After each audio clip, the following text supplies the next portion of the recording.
to fix Wizz app not working. Hi everyone, I'm here to assist you today. Without any delay, let's jump right in. First, scroll down your notification bar from the top and then make sure if you have Wi-Fi connected. If it's not working, you can switch to data.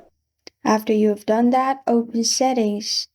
In Settings, click on Apps and Notifications. In Apps and Notifications, simply click on Wizz app.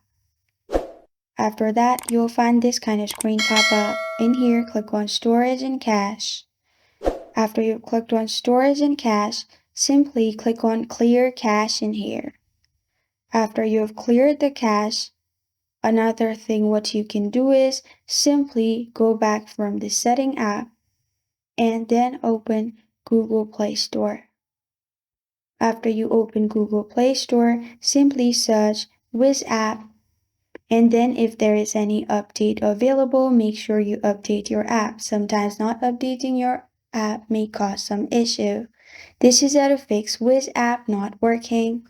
Thank you for joining me today. If this video helps you out, please leave a like and subscribe for more. Got a question or want to suggest a topic? Comment below. Thank you for watching.